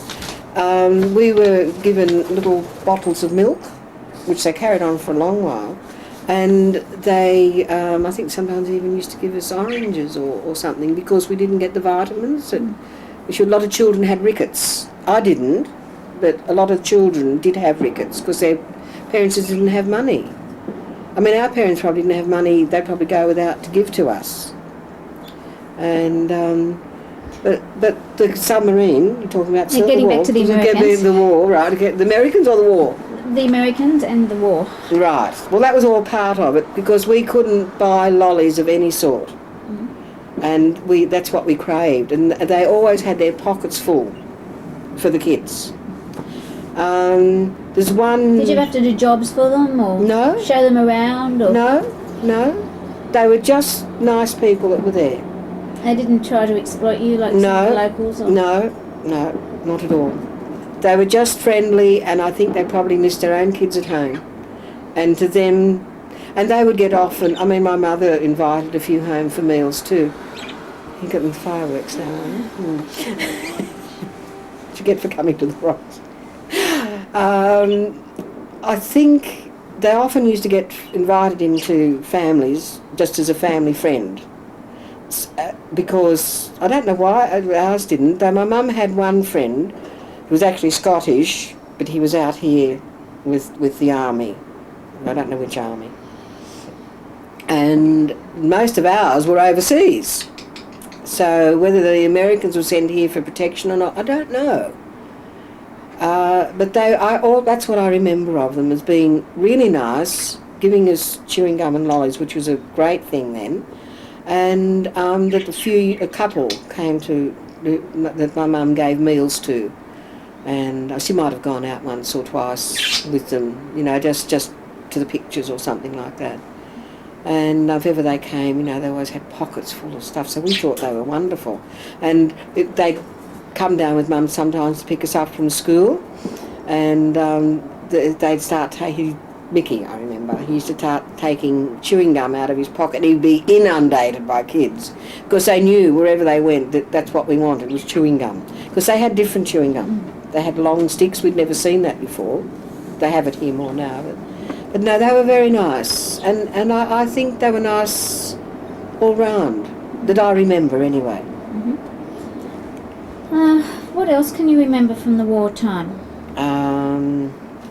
The lights, which I already told you about. Was there a conflict between the Americans and the Australians who were home at R&R because the Americans were more affluent? I think there was, but I didn't know. Okay. I didn't notice it, but I heard afterwards there was. When your father came back from the war, how was that? He left when you were, what, 5, and how long was he away for? Well, he came back when I was 10, but he did come back on leave before that, and then he got sick in New Guinea, and they sent him out to, what's the hospital out at Concord? Is it Concord? Yes. Yes, and he went there, and he made us a Dutch doll each. That's what I remember. They had to do something, so he sewed us a Dutch doll each made out of felt. Mm. Sort of was all made of felt. I remember What was that. the impact of your father going away and going to the war? And coming back? Okay. None. Really? And he didn't suffer any trauma from the war then as a postman, or did Not he? as a postman. He did to a certain extent, and he started to smoke in the war, which he hadn't done before. He became a heavy smoker, and he got sort of tropical things like, you know, tinea and malaria. Now I can remember him, that struck me. He came home on leave once and he got malaria, and I can remember him lying on the lounge with coats and blankets, you know, piled really high, and he was still shivering, and then expected to be boiling hot. That struck me. I remember that. Well, what was the impact on your family of that kind of thing? I mean, there's a lot of talk about the heroes going off to war and defending the country and what have you. And people don't talk, unless people were killed or maimed really dramatically, people don't talk about the lesser effects on people. And Well, you didn't notice to anything? me it was, I said, exciting, except I didn't mean that people getting killed was exciting. Do you want to? No, it's okay. They let fire. They've been doing this for the last 3 nights. Don't ask me why. What is it, fireworks? Yes. Yes, heaps. Where? Like- Stop. What were you saying about the air raid shelters? Well, we used to practice going into it. The alert would go off, right, and we all had to stand up and file out very quietly in sedate lines and go and sit down on these benches in these air raid shelters, which were really, they weren't underground, I don't think. No, they weren't underground. They were just like round sort of tunnels, one on one side and then another one going through and another one on the other side, so you could go right through, right? But they were banked with grass and stuff on top. That's right, I can remember now. And so we'd go and sit on these seats in there until the all clear went. Once the all clear went, we all used to race through the tunnels going, woo, at the top of our voices so it would echo. And our bubblers were in there, so we were never short of water. So the air raid shelters didn't even bother me. And they took a long time to pull those down. I was in high school and they still had an air raid shelter till the museum took over. So I was 15 before they actually pulled down all the air raid shelters. But the one thing I remember is I learnt to read at the beginning of the war, and I would read the newspapers as I got older. And I remember when the war ended, I thought we wouldn't have newspapers anymore. When I was 10, I remember thinking, or saying, we won't have newspapers anymore, will I? My mum said, why? She said, well, I said, well, I won't have anything to write about. Little did I know. They did find things to write about, but I think I preferred the war news. So the war was a pretty exciting time. To me it was. Looking back it was, because I didn't know anyone that got hurt or killed. And, I mean, I must have read about the soldiers. I must have read about or heard about Dunkirk. But it was never... Australia, to me, I never feel as if Australia was really threatened. And yet it probably was. So whether my mother didn't talk about it much, or because I saw all the Americans and they were on liberty, but I thought that's what war really was. Did it appear tame to you after it stopped? What was it like when the people came back from the war? No, it wasn't tame. It became exciting, even more exciting, because all the lights came back on. You see, because there was more to do. You could go out at night. You didn't have to have blackout curtains up. You didn't have to be so careful about everything. My dad came home. The only thing I remember about is I put up on our veranda, welcome home to all the soldiers, sailors and airmen. And I spelt soldiers incorrectly. And he went crook at me about that. You're 10, you know how to spell soldiers? I spelled SOLDGERS. But I suppose when the Americans went and everything, it probably did seem quieter. I remember the time with the Americans being here as being exciting. And of course, we were sent, after the submarines came in, we were sent away to friends and away to the country. Where to? One was about a half-hour tram ride out of the city. I can't remember where it was, going towards Sans Souci or something. And that was the country? No. The country was a country, but I don't know where it was. I was just taken there. But I know it sounds silly, but children tend to accept where they're taken, where they're told to go. You don't question very much where it is. I didn't anyway. Another thing I want to ask you. Well, when your father came back, or just really at any time, I say, was your father changed by his war experience? I don't remember enough of him before the war because of working and everything. And to me, no, I don't think he was changed, except he smoked a lot more. My mother and my sister, who was more attached to him, might... Would you describe him as happy? A happy man? I wouldn't have described either of my parents as... I can't remember them being happy. They could have been. But see, then they didn't express any not love, what do you call it, any... Affection? Affection to each other in front of us. Well, they weren't effusive. Yeah. No. And that was something that did affect me. Were they affectionate to you? I think in their way they were. They weren't hugging people.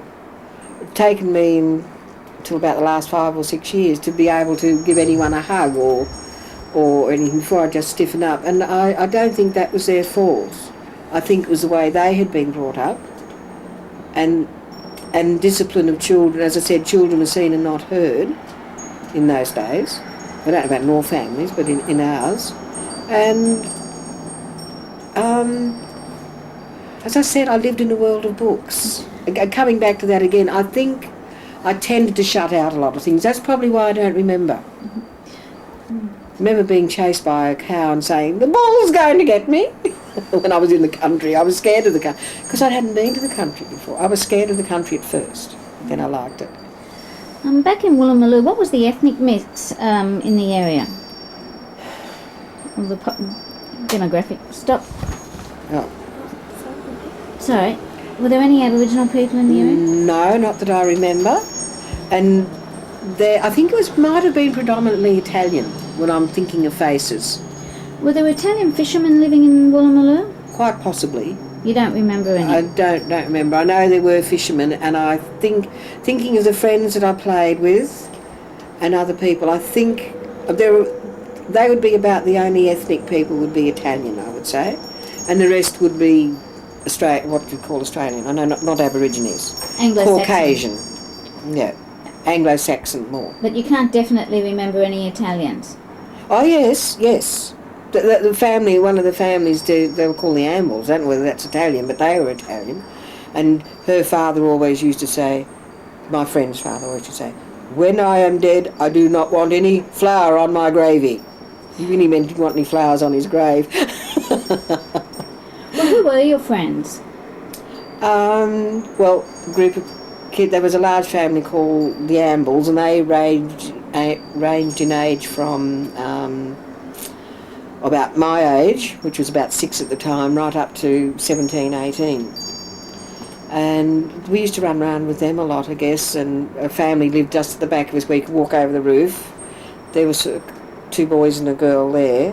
What was their name? Their name was Sprague, Freddie Sprague and Robert Sprague, and I can't think what the girl's name. My sister went round with them more than I did. Again, my sister would have... So who are the other friends in the neighbourhood? Well, my sister was the more gregarious of the two of us. She used to run wild. I used to think she was terrible because she used to take her shoes off and tie them round the neck by the laces and walk home in all the puddles in the footpath. And I used to walk on the other side of the road. I was very prim and proper when I was young. Don't ask me why, I'm not now. And she was the one. I used to spend most of my time up at Phillip Park in the library and so.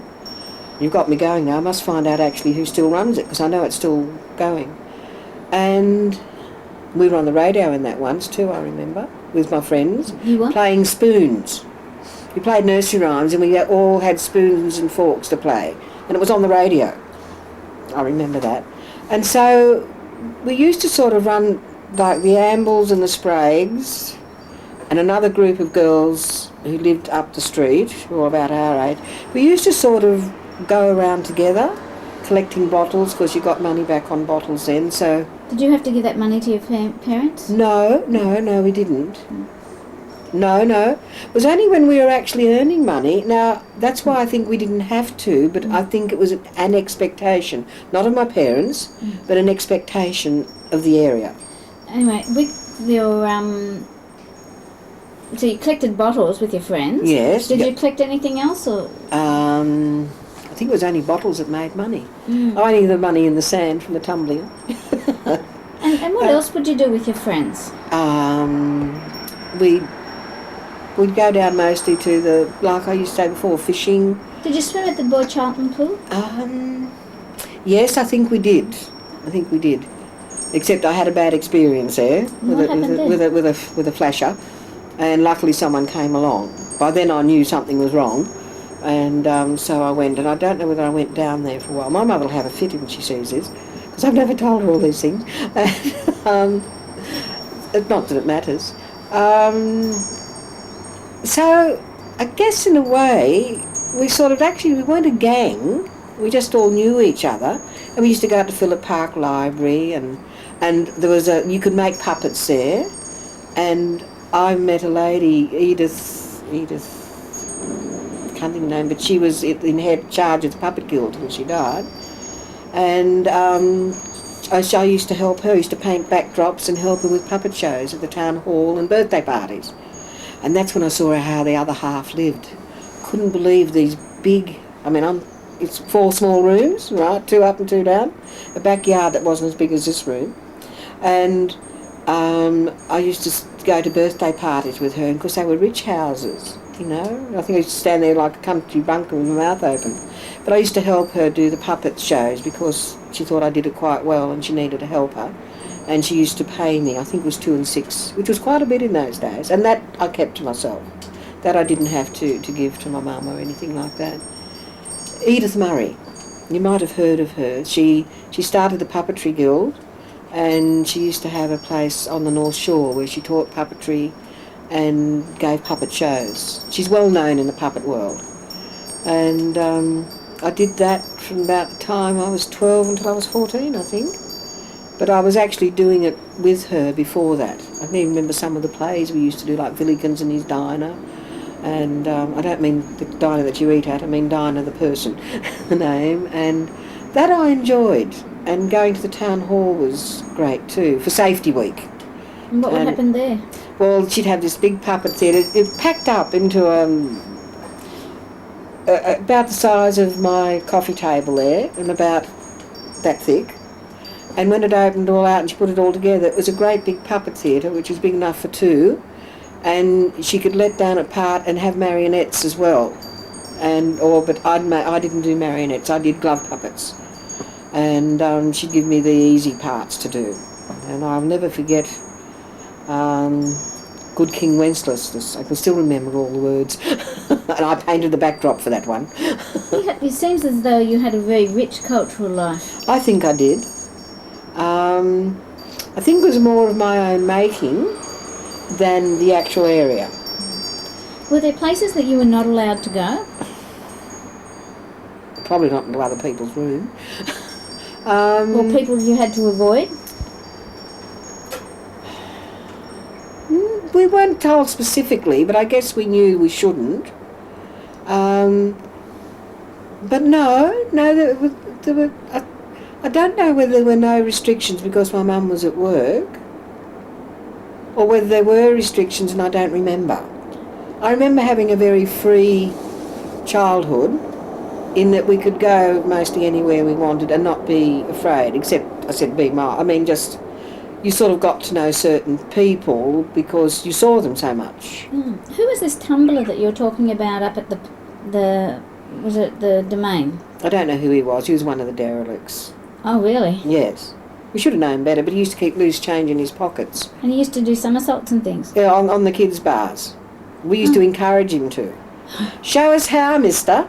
Show us how. And of course it was all sand underneath. He'd show us how, and then we'd pick up all the 2-shilling pieces. We used to get a lot. I mean, we were wicked. I agree. But we didn't see it as wrong. It wasn't morally wrong. Now, if I had been assaulted by one of those people, like not just sitting on his knee or something, I probably would have, that I would have felt was morally wrong. If they'd gone any further than they did. But the other, I just didn't think of. I was very naive as a child. I still am to a certain extent. And what about sex education? Well, there wasn't any. Well, my mum didn't tell me anything, and I was 10, and so I didn't even know about that part of it. And I had to go and ask someone. I was 15. I knew where babies came from, but I didn't know how they came. Because my mum didn't like talking about it. What about when you started to menstruate? Well, that's what I said. Well, I hid everything. I thought I was dying. And then I got into trouble because I'd hid it. But, I mean, I shouldn't have. But not from my mum, from my dad. Mum found them, and she must have told Dad, and he went crook on me. I won't tell you what he said. And but you didn't know anything about menstruation? No. So you would have been horrified? I was, and when he said all the names, I was even more horrified. It took me a long time to get over that too. I couldn't even talk about it to anyone once. Were you expected to know by ESP or something? I don't know. See, people didn't talk about sex very much then. See, if you had a child out of wedlock, not being married, it was a terrible thing. And I was a baby. I don't know how bad it was when I was getting older.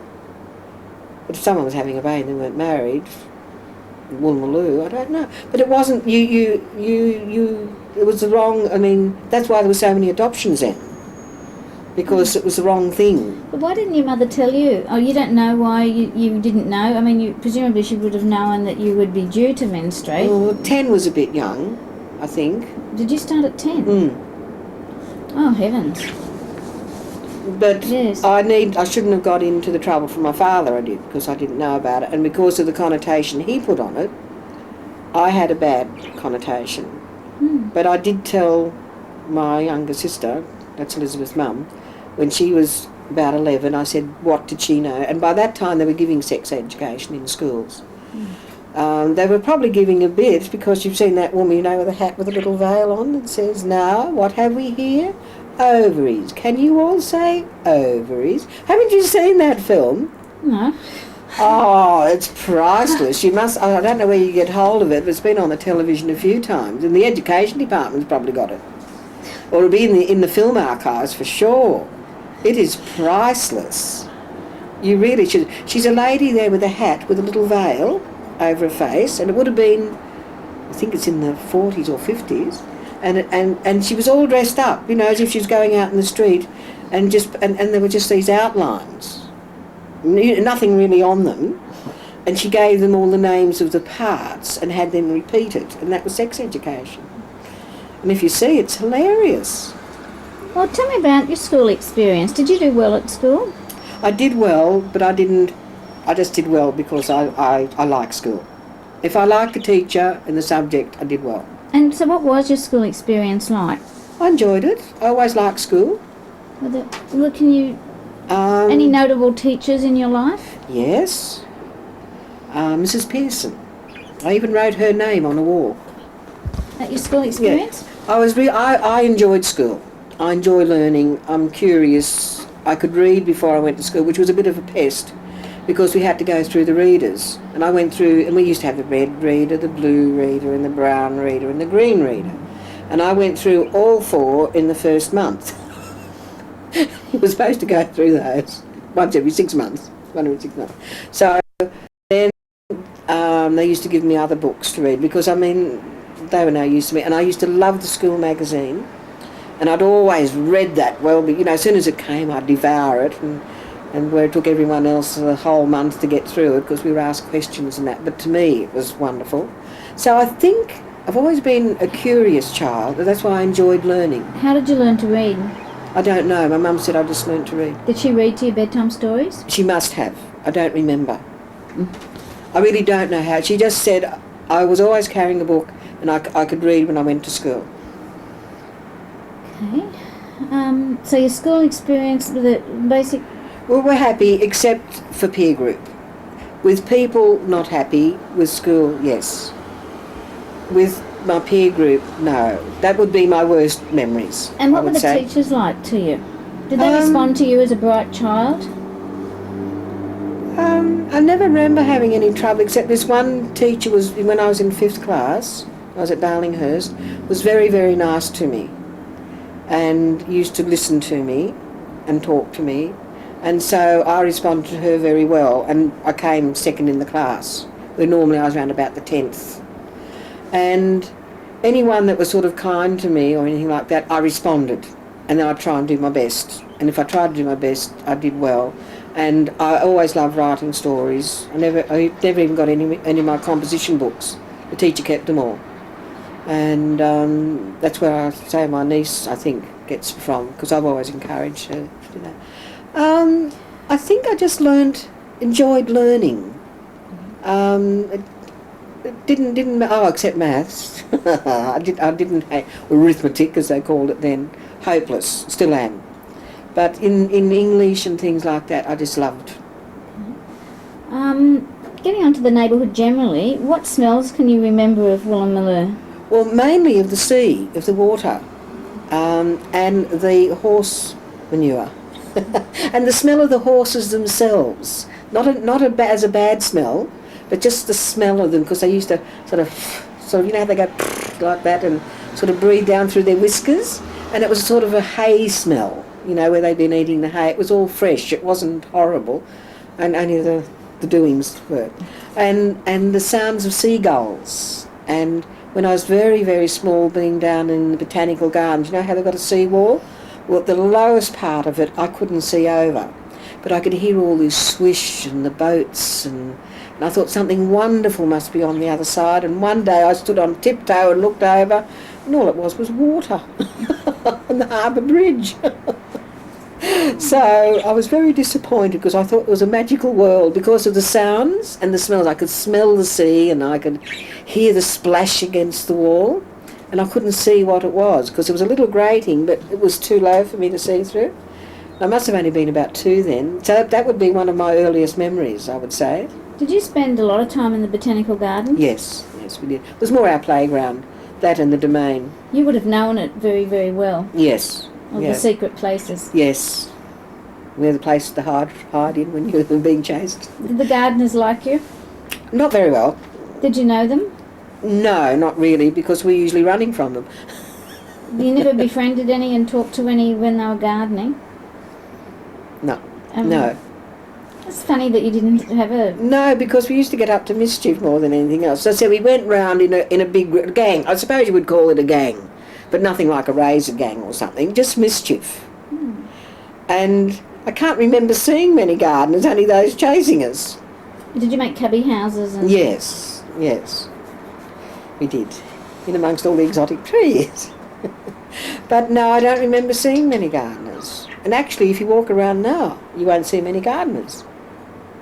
You very rarely see them gardening. I don't know why. What was the social focus in Woolloomooloo? Well, I guess for some it would be going out. You mean for children or for adults? Well, I would say it would be going to dances like to the Trocadero for adults and things like that. For children, it was Phillip Park, guides and the radio. We very rarely went out of a night that I remember, or our family. I don't know about other families. We'd play during the day and in the weekend, like with our groups, we'd go all over the place. We'd wander all around the place, around the docks. There was really, apart from those other few incidents, there was really nothing to worry about. It's not like today, really. You really felt safe. And I think it's because I grew up in that atmosphere. I did feel safe. Maybe someone coming... See, we heard the rocks was terrible, and yet they felt the same. They were safe where they were. And there were razor gangs. My mother knew underworld people, and there was that woman, Tilly Devine. Now, I met her. What was she like? She was really nice. She always used to give us a shilling, a shiny shilling if she saw us. And I can remember she was a big woman,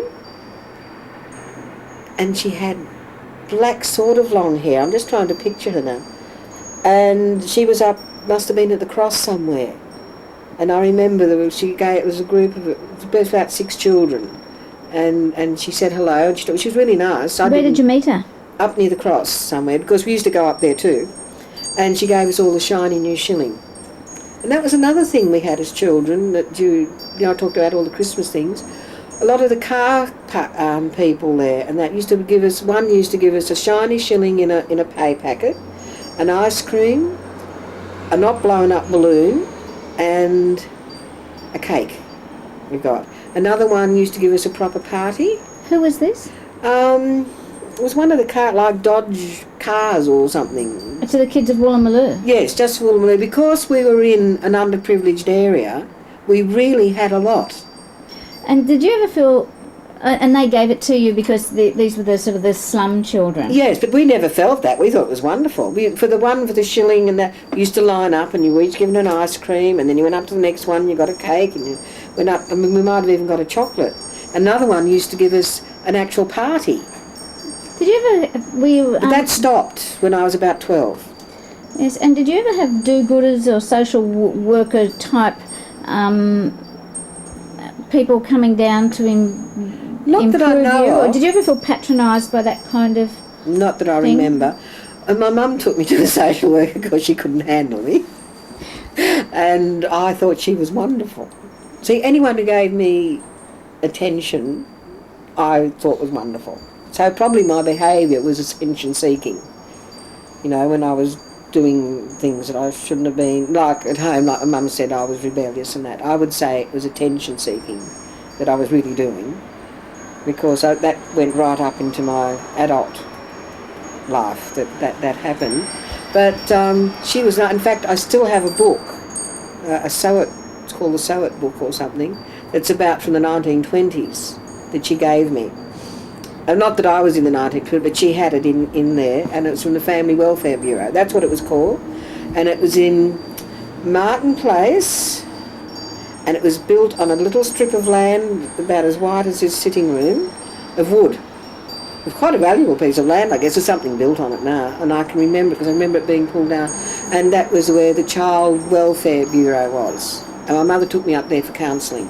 Did the child welfare people come round and remove people from the care of parents Not if that they I know weren't of. looked after and that kind of thing? I don't know, because we were looked after. I don't know about other families. How typical was your family in the area? I don't think we had quite as much freedom as some of the others did. I know that sounds silly. We weren't really allowed to run the site at night time. Once it was dark, we had to be in, right? Where the others, as I said, a lot of my friends grew up to be prostitutes because then they started fooling around with boys. I didn't know enough to know to fool around with boys. Was that sort of scandalous that they became prostitutes, or was that sort of an accepted sort of trade? I've never thought it was terrible.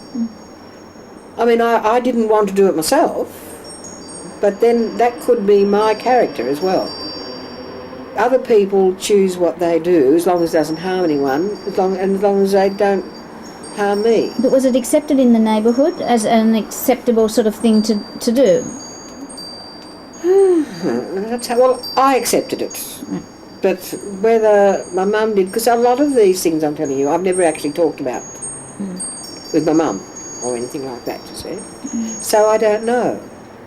I've never thought they were terrible, terrible people. I just feel sorry that they felt that was the life they had to lead.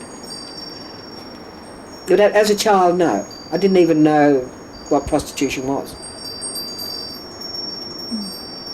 Is there anything else you want to say just to finish up? Don't think so, except I've nearly burned your ears off. Okay, well, look. And I've enjoyed it. Okay. Yeah. Thank you very much. Right.